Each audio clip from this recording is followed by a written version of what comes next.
हम स्पेस की बात करते हैं तो हमें यह याद रखना चाहिए कि मानव शरीर मूल रूप से टेरेस्ट्रियल एनवायरनमेंट के लिए ही बना है, यानी हम सिर्फ धरती पर रहने के लिए बने हैं।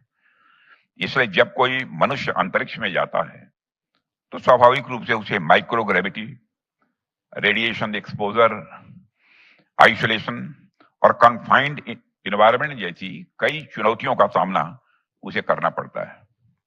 और इसके अलावा स्पेस मिशन पर जाने वालों को कई प्रकार की साइकोलॉजिकल और साथ ही साथ फिजियोलॉजिकल भी जो चेंजेज हैं उनका भी सामना करना पड़ता है। कई बार लॉन्ग ड्यूरेशन मिशंस में एस्ट्रोनॉट्स के रेजिलियंस और वेलबींग को बनाए रखना भी एक बहुत बड़ी चुनौती हो जाती है। इसलिए एक अंतरिक्ष यात्री के लिए फिजिकली, मेंटली और इमोशनली और साइकोलॉजिकली अपने आप को तैयार रखना यह बहुत ही आवश्यक हो जाता है। ऐसे में इंस्टीट्यूट ऑफ एरोस्पेस मेडिसिन मुझे यहां जाने का अवसर प्राप्त हुआ है। लोगों ने कहा साहब कोई डिफेंस मिनिस्टर शायद गया नहीं है या पहले कभी कोई गया होगा, तो मैंने कहा जब कोई नहीं गया है तो मैं जरूर जाऊंगा। और ऐसे में इंस्टीट्यूट ऑफ एरोस्पेस मेडिसिन ने एक अंतरिक्ष यात्री को ट्रेन करने में बहुत महत्वपूर्ण भूमिका निभाता है। मैं कुछ समय पहले वहां गया भी था। उनके इक्विपमेंट और वहां की ट्रेनिंग का माहौल मुझे बहुत ही इंप्रेसिव लगा।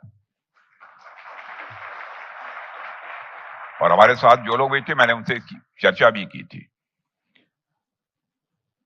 और अभी हमारे सामने उसी इंस्टीट्यूट ऑफ एरोस्पेस मेडिसिन की सफल प्रतिमूर्त के रूप में शुभांशु दिखाई दे रहे हैं।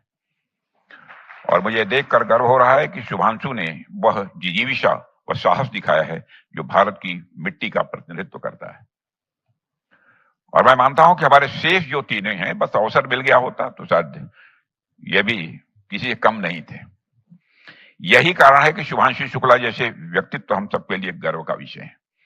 मुझे जानकारी दी गई कि सामान्यतः एस्ट्रोनॉट्स की ट्रेनिंग प्रक्रिया 2 से 2.5 वर्ष तक चलती है। क्यों डॉक्टर साहब, सही है? लेकिन शुक्ला जी ने अपनी लगन और समर्पण से इसे मात्र 2.5 महीने में पूरा कर दिया। मैं समझता हूं यह उपलब्धि न केवल उनकी व्यक्तिगत क्षमता का प्रमाण है, बल्कि हम भारतवासियों के परिश्रमी मन का भी यह प्रतीक है, उसको भी सिंबलाइज करता है।